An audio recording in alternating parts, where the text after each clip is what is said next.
Filho, seja bem-vindo à casa do Pai. Seja bem-vindo à casa do Senhor. Sempre que o paizão convida e fala assim, você vai trazer a palavra, você vai levar no dia tal. Dentro de nós, a mama, a pastora Patrícia já compartilhou isso algumas vezes, vem no nosso coração aquele sentimento, porque é uma responsabilidade muito grande, filho. Então você que aí está, interceda pela minha vida nesse instante, para que o Senhor toque nos corações, e abra o seu coração, filho, para receber aquilo que o Senhor tem para você. Um dia, um discípulo meu disse assim, paizão, eu já tenho toda a palavra que eu vou levar na próxima ministração pronta. Mas filho, faltam ainda quase 2 semanas para você falar. Ele falou, mas já está tudo certinho. Eu falei, se prepara, porque durante essas próximas semanas, aquilo que você tinha programado vai mudar bastante ainda. Abre o seu coração e prepara para ouvir. E enquanto o louvor era entoado aqui ao Senhor, Deus vai acrescentando, querido. Meu Deus. E a palavra que eu gostaria de compartilhar com a igreja nessa noite, ela se encontra no livro de Provérbios. Provérbios, querido, capítulo de número 9. Provérbios, capítulo de número 9. A leitura no ano, não sei como está a sua leitura, se você está em dia, querido, mas tem sido precioso. E ao longo desses dias, o Senhor falou ao meu coração através do livro de Provérbios. Muitos provérbios, muita sabedoria ali. Se você pega apenas um verso, aquilo já toca no seu coração, você fica o dia inteiro trabalhando aquilo na sua mente, no seu coração. E hoje nós vamos trabalhar o capítulo de número 9. Todo o capítulo 9. Capítulo precioso, alguns têm no seu coração alguns versos desse capítulo, nem sabem que são do capítulo 9 de Provérbios. Mas está aí, filho. E essa é a noite de trazer à sua memória essas lições preciosas sobre sabedoria. Quando nós falamos sobre sabedoria, nós pensamos, puxa, como isso é joia, ser uma pessoa sábia, ser alguém que os outros olham e falam assim, esse é sábio, esse é uma pessoa que é inteligente, que sabe aproveitar todo o seu conhecimento da forma correta. Tem pessoas que aprendem muito, têm muito conhecimento, na área em que trabalham, em que atuam, sabem tudo. Mas mesmo conhecendo muito, não empregam bem aquilo que conhecem. Acabam pegando todo aquele conhecimento e empregando para o mal, fazendo coisas erradas. Ou conhecem, sabem, não fazem o que é errado, mas também não fazem o que é certo. Por mais que conheça, por mais que saiba fazer, não faz. Onde está a sabedoria? Querido, sabedoria é colocar esse conhecimento que você possui em prática, para fazer o bem, para fazer o que é certo, para fazer o que tem que ser feito da forma correta. E no ano da excelência, nós queremos agir com sabedoria. 2018, Igreja Vida Nova é o ano da excelência. Queremos agir com sabedoria, ter sabedoria para tomar as decisões certas, fazer o que tem que ser feito. Algumas pessoas vão dizer assim, se eu tivesse a cabeça que eu tenho hoje, quando eu era jovem, eu teria poupado de tantos problemas. Talvez se eu tivesse o conhecimento que eu tenho hoje, quando eu era mais jovem, 16, 17 anos, quantas cabeçadas eu teria poupado. Mas sabe, querido, a palavra do Senhor, ela existe para impedir que você tenha que dar cabeçadas durante a sua vida, para impedir que você tenha que quebrar a cara e aprender apanhando. A palavra está escrita para que você a coloque em prática e não tenha que sofrer as consequências de decisões em que não houve sabedoria. E a palavra dessa noite, ela vem como um guia para a sua vida, como um guia para as suas escolhas diárias. Porque aquilo que você é, Aquilo que você é hoje é fruto das decisões que você tomou nos últimos anos, talvez nos últimos dias até. É necessário sabedoria para tomar decisões corretas. Você não é refém de problemas que te amarram hoje. Mesmo sendo ainda jovem, você pode tomar decisões sábias. Você não é refém da sua idade. E aquilo que você já experimentou na sua vida, não te assegura que você estou segurado contra novos problemas, novas decisões erradas. Não. Hoje nós vamos aprender, querido, como tomar decisões sadias. E o capítulo 9, verso de número 10, 11 e 12, vai dizer... Talvez você conheça esse texto. Diz assim, o temor do Senhor é o princípio da sabedoria, e o conhecimento do santo é entendimento. Porque por meu intermédio os seus dias serão multiplicados, e o tempo da sua vida se prolongará. Se você for sábio, o benefício será seu. Se for zombador, sofrerá as consequências. O princípio da sabedoria é o temor ao Senhor. Temer a Deus é o primeiro passo.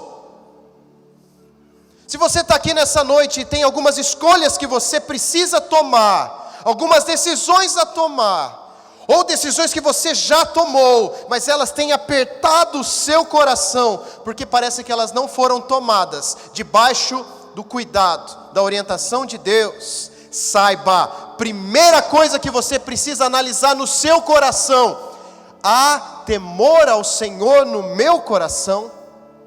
Porque sem temor ao Senhor, não há sabedoria. Sem temor ao Senhor, nós somos reféns da carne, do que eu sinto, do que eu ouço, do que eu vejo. Mas o temor ao Senhor tira isso de você. Você não é mais refém daquilo que acontece, das circunstâncias que estão ao seu redor. Eu preciso fazer algo e isso vai fazer com que eu me distancie de Deus. É um emprego que eu preciso. Eu até tenho um emprego, mas surgiu uma outra oportunidade para ganhar mais. Mas com isso eu vou parar de ir na célula. Não vou poder mais discipular ninguém, não vou poder mais ser discipulado, meu discipulador que me perdoe, mas eu vou ganhar 10 vezes mais. Vale a pena, filho? Será que vale a pena? O temor ao Senhor é o princípio da sabedoria, porque quando nós tememos a Deus e compreendemos quem Ele é e o que Ele tem para nós não tomamos mais as nossas decisões com olhos carnais. Nós começamos a enxergar o espiritual. Aquilo que o olho não viu, nem o ouvido ouviu, é o que eu tenho reservado para aqueles que me seguem. Mas isso só faz sentido se eu tenho o temor do Senhor, porque se eu não confio em Deus, eu vou continuar tomando as minhas decisões pelo que eu acho que é certo ou errado. Talvez, quando eu deitar minha cabeça no travesseiro, e eu começar a lembrar das coisas que eu fiz, e ver o que eu estou perdendo, aquilo vai pesar, e eu vou falar assim: puxa, podia ser diferente. Mas precisa temer ao Senhor.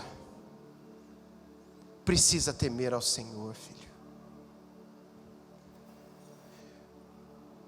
Algo que complementa essa questão de temer ao Senhor e mostra o quanto a nossa visão é limitada quando nós não efetivamente obedecemos a Deus, está escrito em 1 Coríntios capítulo 2. Em 1 Coríntios capítulo 2, nós temos ali Paulo analisando o conhecimento humano,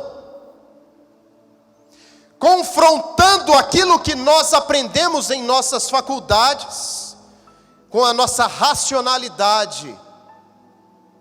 com aquilo que nós temos em Deus, que foi falado aqui agora há pouco durante essas canções.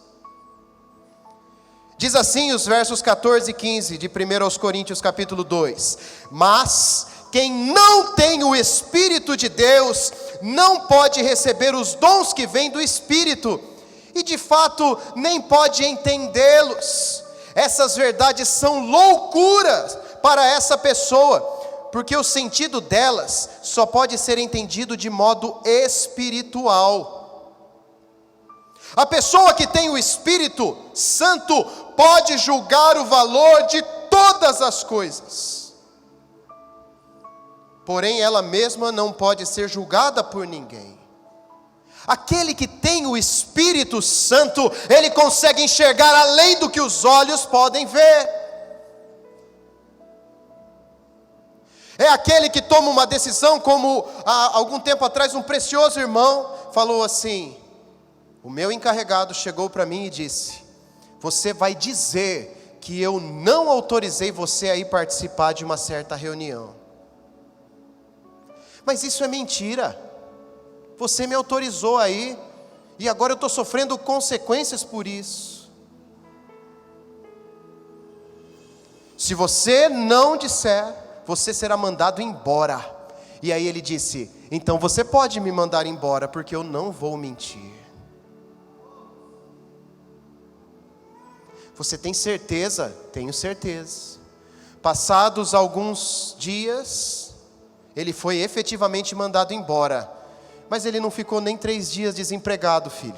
Porque havia prestado um concurso que ele já nem se lembrava mais. E o chamaram para trabalhar. Ei, não ande pelo que você consegue enxergar. Tema ao Senhor. Deus tem mais para você do que as migalhas que os seus olhos conseguem enxergar. Mas para ver, tem muita gente que vai falar assim: pastor, esse primeiro ponto é fácil. Esse primeiro ponto aí da sabedoria, de viver uma vida sábia, é moleza. Ah, é? É claro, eu temo ao Senhor, oh Deus grandioso, eu temo ao Senhor. E aí, querido, eu faço você lembrar ao que o paizão, nosso amado pastor Devanir, trouxe na semana passada. E ele falou sobre a oferta derramada aqui à frente. E nas células que eu pude participar, sobrenatural, ali nós chegamos a algumas conclusões. Oferta derramada, filho, é você escolher, deixar de lado coisas que talvez você goste, mas que te afastam do Senhor. E aí você escolhe derramar diante do Senhor coisas que talvez você goste de fazer, que te trazem prazer, talvez nem são pecado, mas te afastam de Deus. E aí você escolhe deixá-las de lado. E aí você escolhe derramar a sua vida diante do Senhor. Aí eu vou dizer que o temor ao Senhor na sua vida, ele é demonstrado quando você começa a derramar coisas que são preciosas para você, mas que pela fé você percebe que não são bênção. E fala: isso é coisa para entregar. Não vou guardar isso, não vou continuar aproveitando os benefícios que isso me traz. Eu escolho pegar a água, como Davi fez, e derramá-la na presença do Senhor, entregar aquilo que eu tenho. Como funciona a oferta derramada na sua vida? Tem muitos que seguem a Deus só por interesse. O que eu ganho servindo ao Senhor? Esse não tem temor ao Senhor. Deus, gênio da lâmpada, esfrega a lâmpada. Meu desejo é. Deus é nosso Pai, Ele tem prazer em dar as coisas que nós pedimos, filho. Ele é galardoador daqueles que o buscam. Mas onde está o seu coração? Será que o seu coração está reduzido apenas àquilo que Deus pode te dar? Onde está a oferta derramada diante do Senhor, que atesta o seu temor ao Senhor? No momento em que todo mundo vai em uma direção, você vai na direção inversa, porque você fala assim: é isso que Deus tem para a minha vida. E ele é o princípio da sabedoria, porque ser sábio não é caminhar pelo que você enxerga com os olhos carnais apenas, mas é crer que se o mar não se abrir, Deus vai te fazer andar sobre as águas. E esse tem que ser um balizador durante toda essa palavra, viu, filho? Porque se durante essa mensagem você não tiver a convicção de que nosso Deus é um Deus que move o sobrenatural, sabedoria para você vai ser só ganhar dinheiro e levar vantagem. Esse é esperto, ganha 50 mil por mês. Não sei como, mas como ele é esperto. Esse é sábio. Não é assim.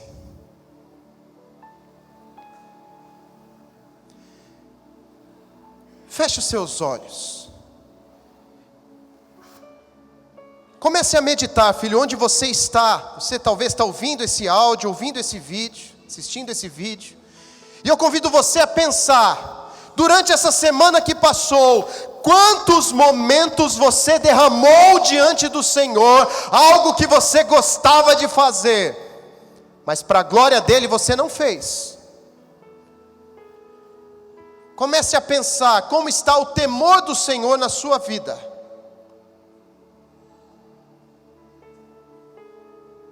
As suas atitudes têm demonstrado que você realmente adora ao Senhor, ou Deus é só um trampolim, alguém para que você seja lançado mais alto no seu trabalho,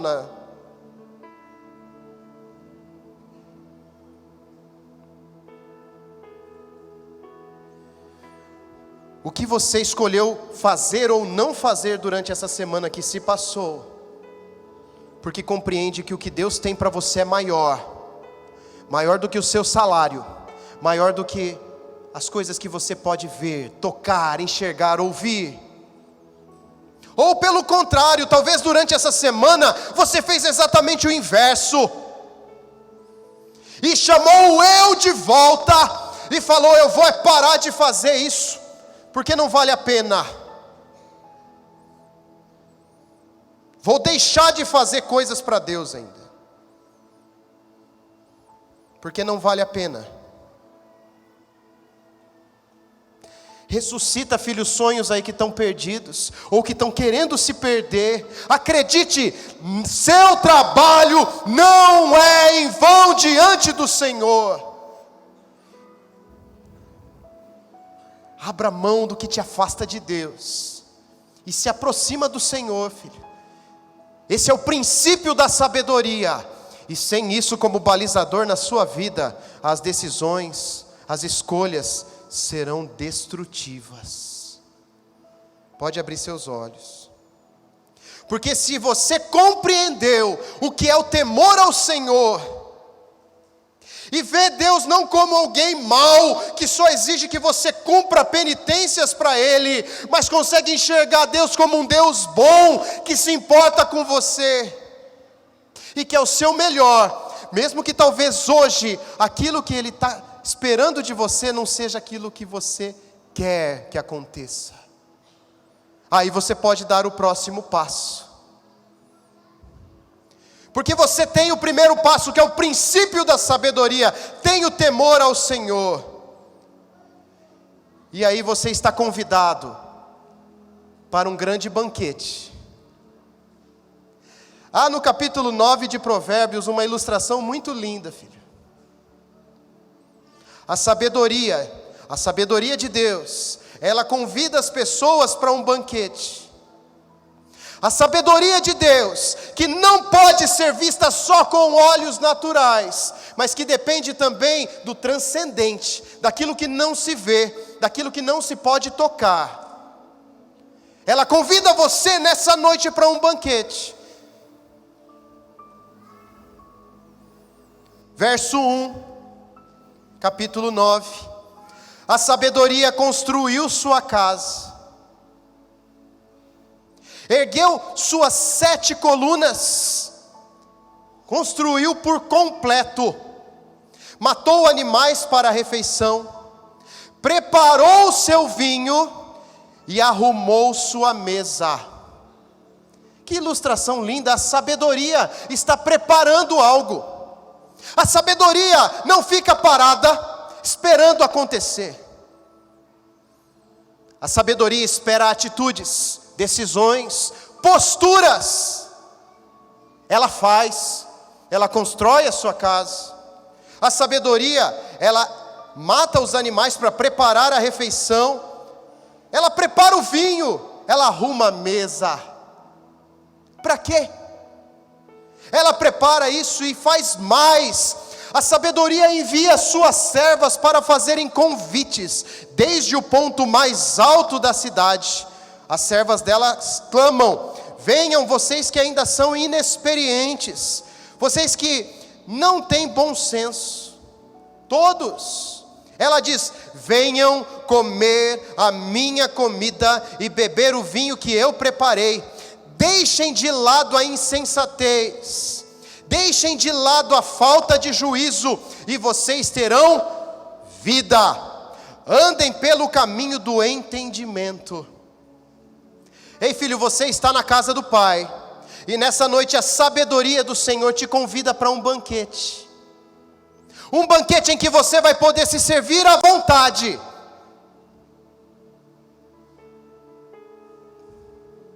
Talvez algumas pessoas não valorizam o que está em cima da mesa.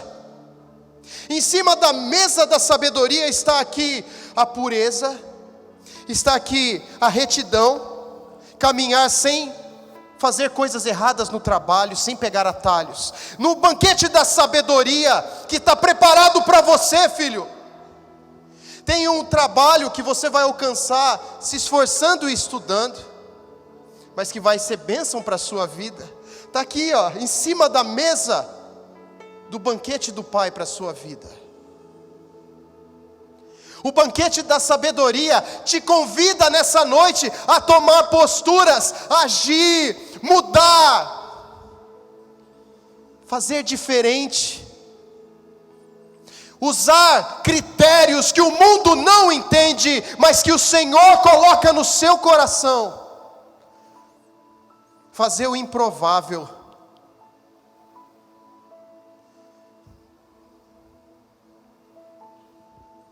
A sabedoria, ela prepara tudo com todo carinho.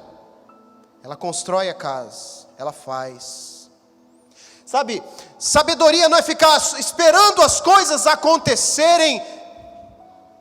Se você já tem temor ao Senhor e crê que Ele é Deus Todo-Poderoso, e antes de subir aos céus, Ele diz lá em Mateus capítulo 28, foi-me dado todo o poder nos céus e na terra.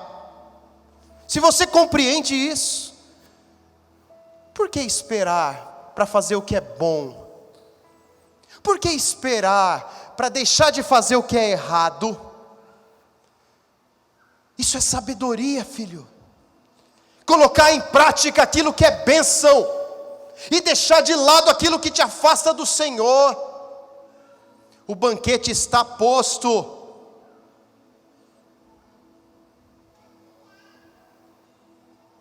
A sabedoria nos ensina.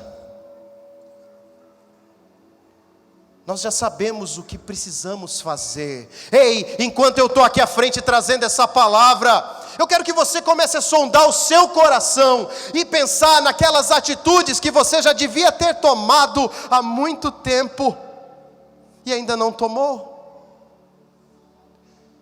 Aquilo que você tem escolhido adiar de novo. Ou aquilo que você tem feito que não é bênção, e você não toma uma decisão de parar.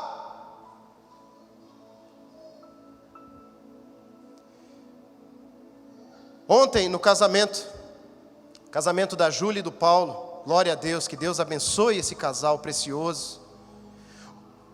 Pastor Devanir, ele trouxe uma palavra tão interessante, eu já tinha ouvido esse ditado. Mas ele disse assim, olha, o único lugar em que sucesso vem antes de trabalho é no dicionário. É só lá que você vai encontrar antes. Precisa se esforçar, filho.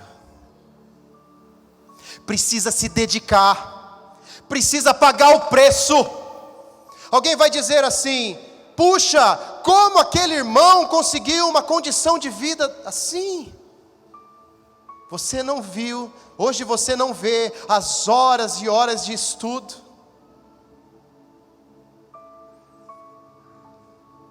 Ai, como ele conseguiu um emprego bom. Olha só, Deus me abençoa com um emprego igual ao dele. Me abençoa com uma família igual a dele. E as atitudes, filho, e a sabedoria nas escolhas diárias, porque é isso que vai construir uma família de sucesso, uma carreira de sucesso, uma vida que faz sucesso no reino de Deus.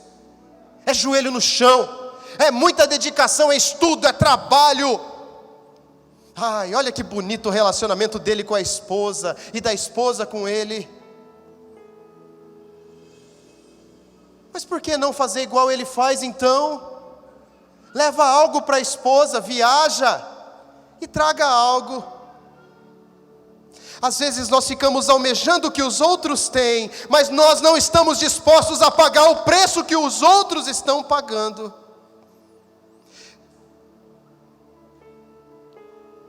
Há uns 2 meses atrás, eu tive o privilégio de viajar. O pessoal da Caixa pagou uma viagem para o pessoal, para os gerentes, e a gente viajou. E na volta para casa, eu estava ali com alguns colegas que também têm a mesma função que eu tenho em outras agências. E eu vinha ali me preparando já para ia pegar o voo dentro do aeroporto.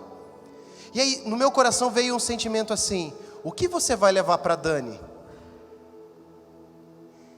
E aí eles estavam meio apressados para poder chegar lá e ficar numa posição boa para entrar no avião. E aí eu falei para eles assim: gente, vocês podem ir na frente que eu vou comprar uma lembrancinha para minha esposa.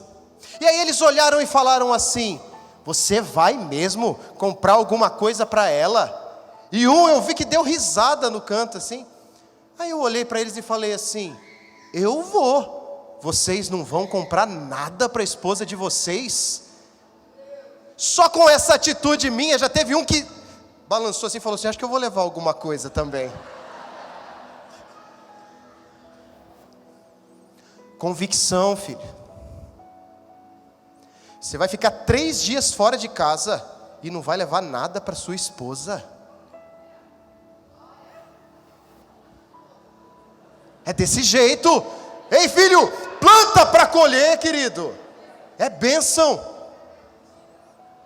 E eu aprendi com essa mulher de Deus na minha vida que nós devemos dar presentes, porque eles demonstram que você se lembrou, você se importa. Faça isso, é bênção. Mas tenha decisões, tenha atitudes. Se você deseja algo, faça por onde, se dedique e se esforce. Ah, eu quero passar numa faculdade federal. Aleluia, que sonho lindo. Então estuda. Desliga o seu celular, joga ele na parede, filho, quebra ele. Está amarrado o celular. E se dedica, estuda, se esforça. Às vezes nós premiamos aqueles que não querem fazer. Premiamos com um sorriso, com uma concordância. Pessoas vêm e proclamam vida, falam assim: pare, larga, deixa isso para lá, isso que você está fazendo vai te levar à destruição. E a gente: para que isso? Não precisa disso. É muito radical. Ei, seja sábio, seja radical com o que é errado, e seja aquele que faz o que é certo. Não adie. Porque depois que você compreende a grandeza de Deus, entende que Ele tem todo o poder, tem temor, afinal você reconhece que Ele pode. E Ele tem o controle, Ele te ama, Ele se importa com você. Milagres, sobrenatural pode acontecer. Por que então não ter atitudes de sabedoria? Tomar decisões sábias. Talvez o que tem te amarrado, te impedido de fazer o que é o correto, o que você sabe que precisa fazer, talvez é o medo. E se eu errar? E se eu falhar? Talvez o medo tenha roubado de você, filho.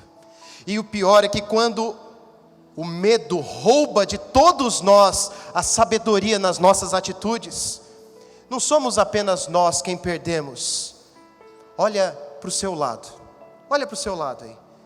Todos nós somos prejudicados quando as pessoas, por medo, deixam de fazer o que precisa ser feito.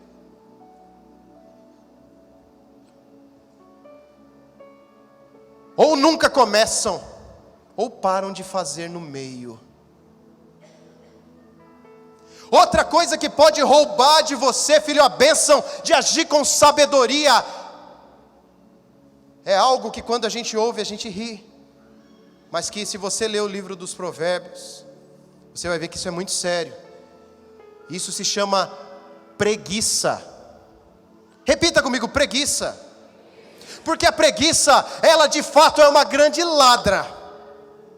Ela rouba o seu melhor. Ela rouba o seu melhor. Ela faz com que você se programe mentalmente a fazer só o necessário. Ah, para quê? Precisa disso. Deixa isso para lá.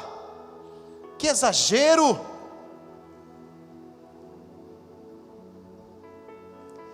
Tem muitos textos que, se você ler o livro dos Provérbios, você vai ver sobre preguiça. Mas teve um que eu anotei aqui, queria compartilhar com você. Ele se encontra em Provérbios 21, versos 25 e 26. Provérbios 21, 25 e 26. Diz assim, ó: o preguiçoso morre desejando muitas coisas, porque se nega a trabalhar. Ele passa o dia inteiro pensando naquilo que ele gostaria de ter. Mas a pessoa de caráter tem o que dá, e dá com prazer.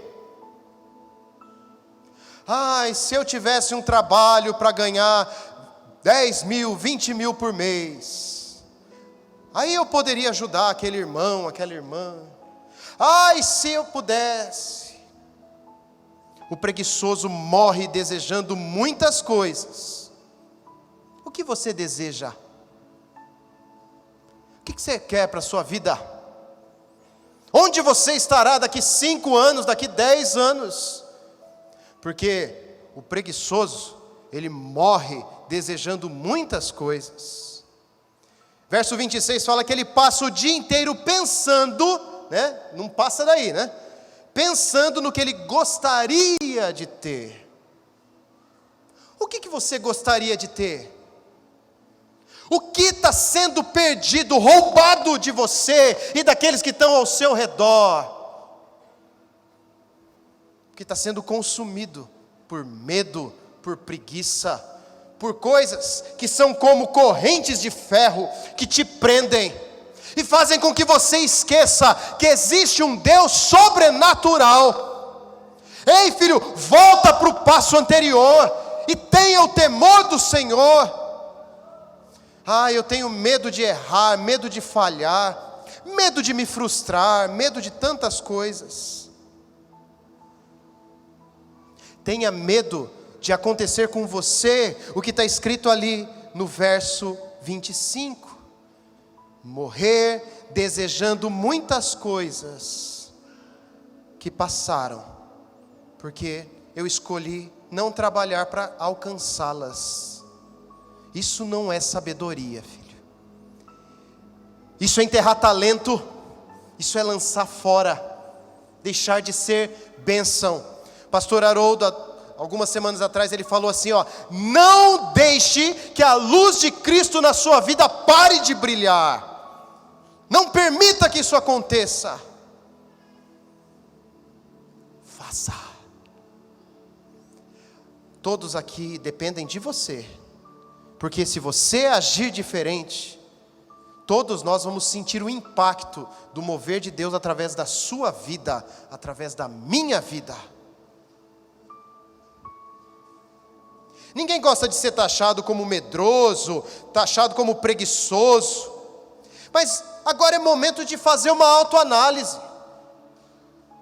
Nós às vezes repudiamos esses adjetivos e dizemos assim: eu não sou isso. E aleluia, eu pela fé, eu creio que você não é isso. Mas agora olhe sinceramente para a sua vida, querido. É tempo de agir com sabedoria. É tempo de sentar e se fartar no banquete da sabedoria para a sua vida. Uma família abençoada, cheia do Espírito Santo. Aqui na mesa tem uma refeição para você com horas de oração por dia. Leitura da palavra, olha só esse pudim de leitura da palavra para você, filha.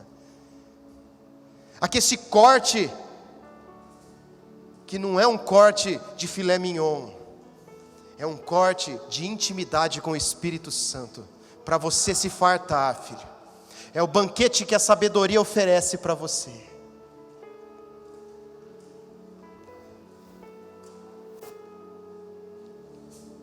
O que a falta de atitude e sabedoria tem roubado daqueles que você ama?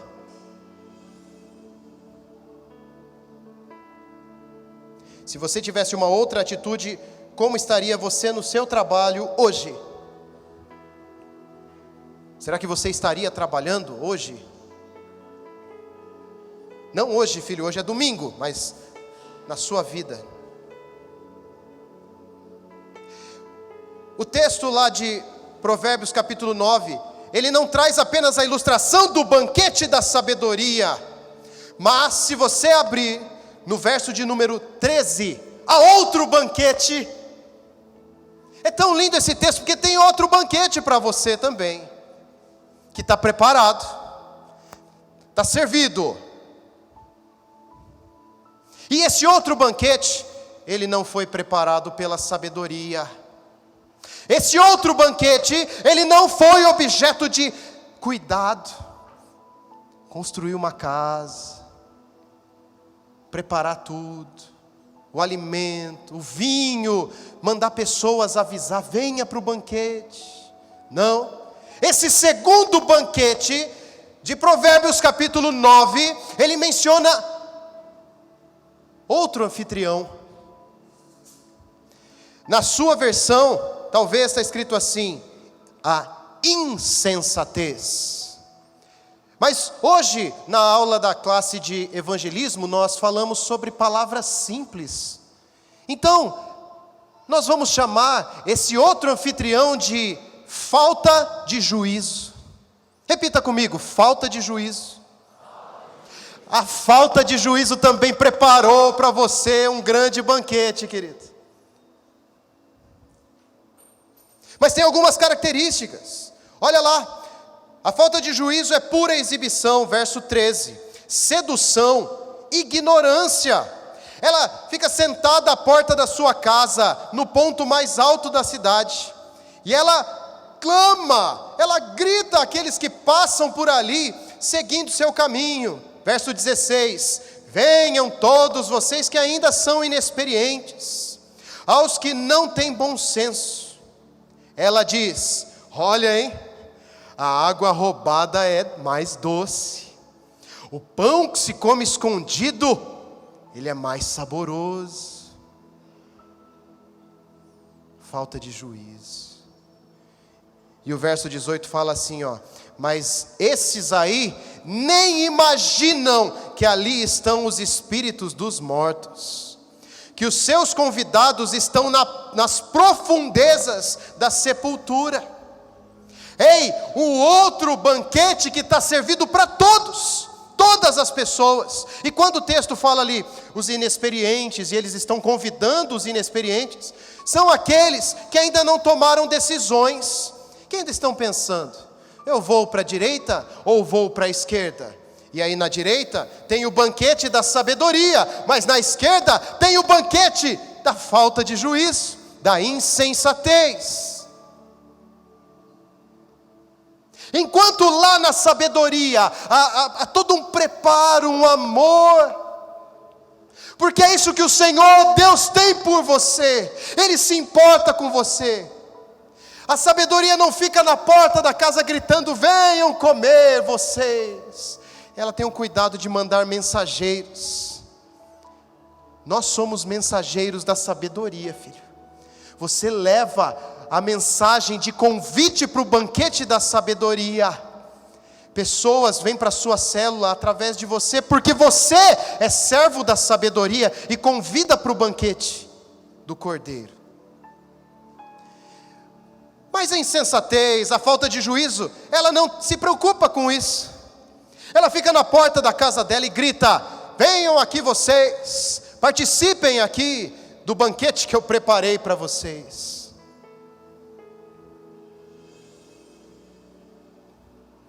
Mas mesmo não sendo feito com todo carinho, mesmo não tendo todo esse cuidado de chamar através de servos, muitas pessoas escolhem o banquete da falta de juízo, porque eles olham em cima da mesa do banquete e falam assim: a água roubada é doce, a goiaba roubada é a melhor, pão que se come escondido é muito saboroso.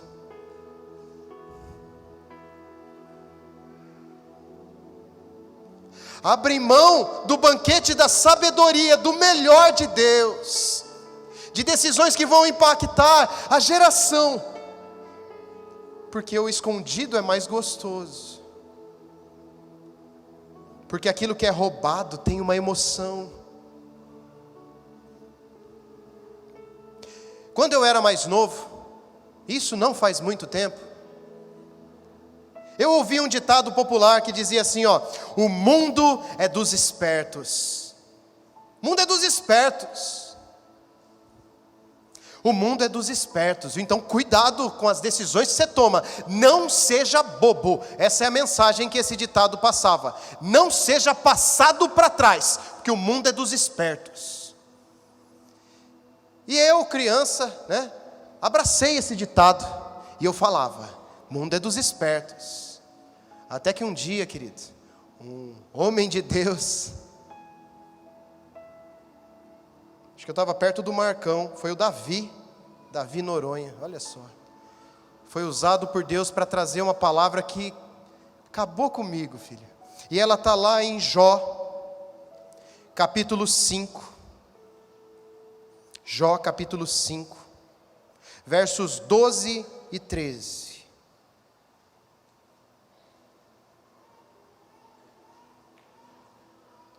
na NVI está escrito assim, olha: ele frustra os planos dos astutos para que fracassem as mãos deles, e ele apanha esses sábios na astúcia deles, e as maquinações dos astutos são malogradas por sua precipitação. Sei que alguns não gostam dessa versão, que é a NTLH, mas olha só, diz assim: Deus faz com que os planos dos espertos falhem e as suas ações fracassem. Deus pega os espertos nas suas espertezas e acaba com as suas intrigas. O mundo é dos espertos. E aquele irmão virou para mim e falou assim: o mundo é dos espertos? Deus pega os espertos na sua própria esperteza. Acabou comigo, filho, Onde eu vou depois disso? Não tem para onde ir. O que tem é você olhar para si e começar a pensar que às vezes nós agimos assim. Nós nos sentamos na mesa do banquete porque parece que aqui eu não estou sendo passado para trás, porque aqui eu tenho vantagens. Aqui eu ganhei dinheiro. Aqui eu tive uma vantagem. Lá eu não teria. Tem pessoas que querem andar certinho a vida delas todas e nunca crescem, nunca vão para frente. Eu quero é vantagem. Eu quero ser esperto. O mundo não é dos espertos, filho. O mundo é daqueles que confiam em Deus e vão receber o mundo por herança.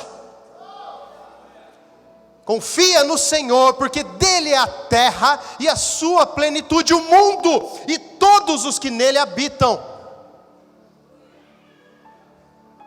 Dele é o mundo, filho.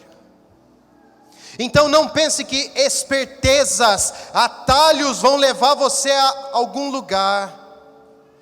Parece que eu estou chovendo no molhado. Todo mundo aqui vai falar: eu de jeito nenhum escolheria atalhos. Eu que caminho tão certinho. Então, não escolha o atalho de dinheiro desonesto.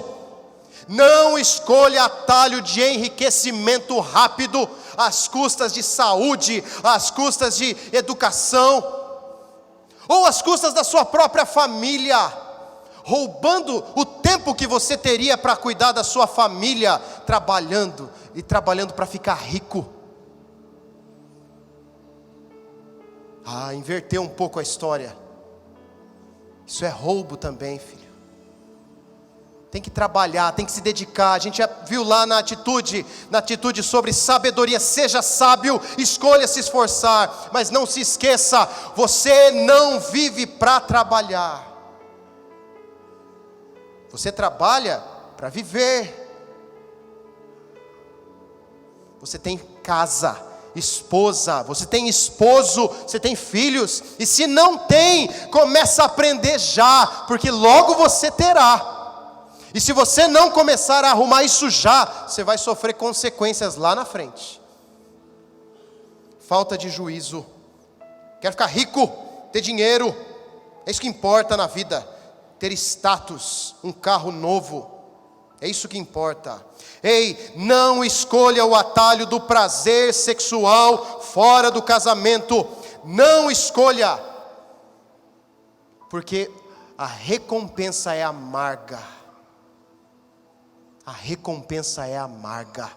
Santidade, pureza, isso está lá no banquete da sabedoria.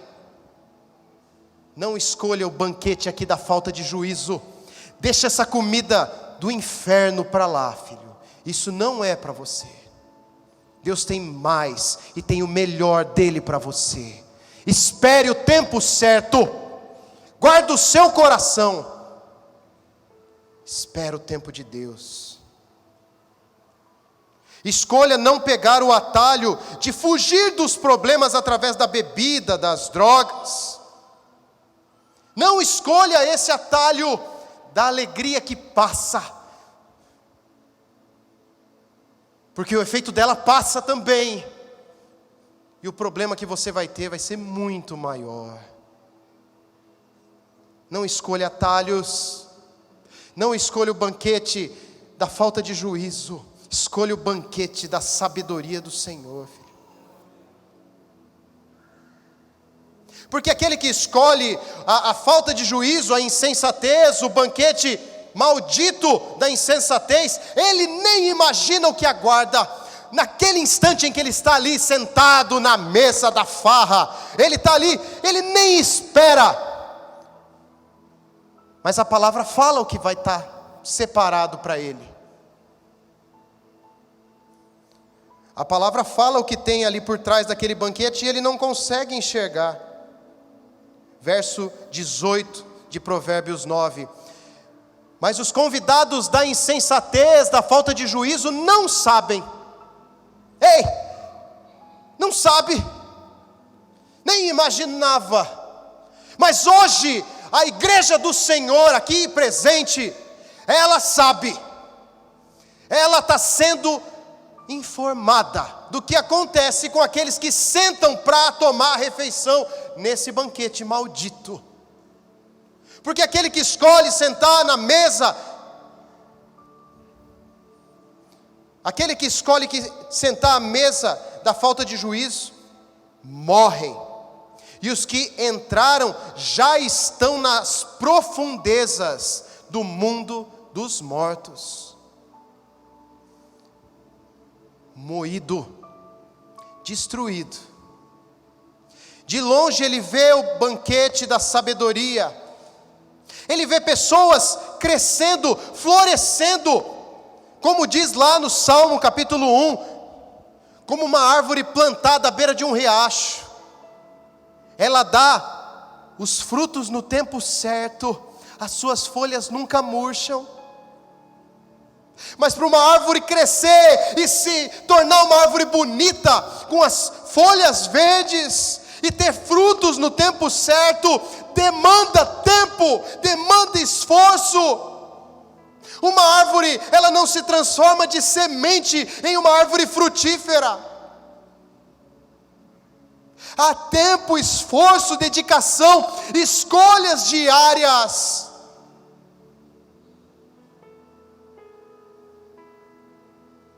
Não tem espaço no Salmo 1 para atalho. Não tem raiz. Não tem profundidade.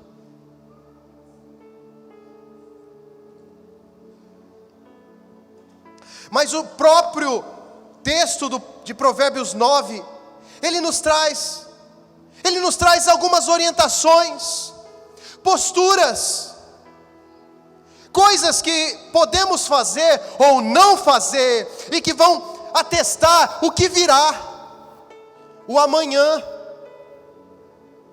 Eu posso escolher ouvir tudo, essa história de banquete de sabedoria, de temor a Deus, banquete de falta de juízo, e seguir fazendo as coisas do jeito que eu gosto, do jeito que eu quero fazer, do jeito que me dá mais vantagem, porque eu não sou bobo. Mas eu lembro você que o nosso Deus, Ele não deixa você olhar apenas com olhos físicos. Olha com olhos espirituais. Olha com fé. Olha com fé para a sua existência. Talvez hoje as escolhas que você tem feito não fazem o menor sentido para o mundo, que só enxerga com olhos físicos, só confia naquilo que eles podem tocar, ouvir, cheirar, sentir. Mas para nós está reservado algo muito maior do que isso.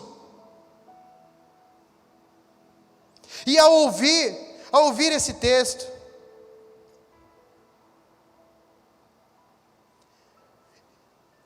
eu trago para você o que diz no verso 7 em diante, de Provérbios 9. Diz assim: se você repreender uma pessoa vaidosa, a única coisa que você vai conseguir é ser insultado. Ei, você aí, pastor Cristiano, como você se atreve a dizer então que eu não tomo decisões com sabedoria, que eu tenho escolhido o banquete da falta de juízo? Quem você pensa que é? O texto continua: se você tentar corrigir um homem mau, o que você vai conseguir é ser humilhado. Olha para você está aí falando, mas eu te conheço, eu sei que você fez isso e aquilo. E eu digo para você aqui da frente: eu não sou perfeito, mas eu tenho um Deus todo-poderoso, e Ele vai à frente. Oh meu Deus. E o verso 8 diz assim: nunca repreenda uma pessoa vaidosa, porque ela vai odiar você por isso. E eu queria parar aqui nesse instante, na metade do verso 8, e dizer assim: olha, eu trouxe essa palavra para a sua vida nessa noite, porque eu não acredito que a igreja Vida Nova do Senhor é uma igreja formada por pessoas vaidosas, orgulhosas. que gostam de fazer de conta, parecer algo que não é. Nós não somos assim. A igreja preciosa do Senhor, que se reúne aqui, ela está descrita na continuação do verso 8, que diz assim: mas se você corrigir uma pessoa sábia, ela o respeitará. Verso 9, qualquer coisa que você ensina a uma pessoa sábia, torna mais sábia ainda. E tudo que você diz a uma pessoa direita, aumenta a sabedoria dela. Então é isso que eu proclamo sobre a sua vida nessa noite. É noite de ser mais sábio ainda. Se você já tem andado com sabedoria, feito escolhas de sentar à mesa ao banquete do Cordeiro, é noite de ser mais sábio ainda. Mas se você ainda está sentado no outro banquete, é noite de te dar esperança, e falar assim: levanta dessa mesa, esse não é o seu lugar é nesse banquete precioso daqui, que o Senhor Jesus prepara para a sua vida, para a minha vida, desde a eternidade. Cada talher em cima da mesa do Cordeiro, a cadeira escrito o seu nome, porque o que Ele reservou para você não vai ser tirado. Você tem uma posição de honra na mesa do Cordeiro, ao lado do Pai. E por mais que o inimigo tenta roubar isso de você, oferecendo o que é fácil, o que é agradável aos olhos, você já não está mais no Éden, filho. Você não está mais lá. Você já conhece. E a palavra dessa noite é de vida para você. Senta na mesa do Cordeiro. Escolha o banquete da sabedoria. Escolha a vida. Escolha futuro. Escolha filhos abençoados no Senhor. Escolha colegas de trabalho que olharão para você e falarão assim: puxa, você é diferente. Você é diferente de outros que falam que seguem a Deus, mas as suas atitudes mostram que você realmente é alguém que serve ao Senhor. Escolha a vida. E agora eu convido você que está aqui nessa noite. Não sei se você já tem sentado no banquete da sabedoria. Talvez você nem conhecia essa história de banquete, de sabedoria, de falta de juízo. Mas isso é uma ferramenta que Deus usou para falar ao seu coração. É tempo de sentar à mesa da sabedoria, filho. E eu convido você que venha à frente.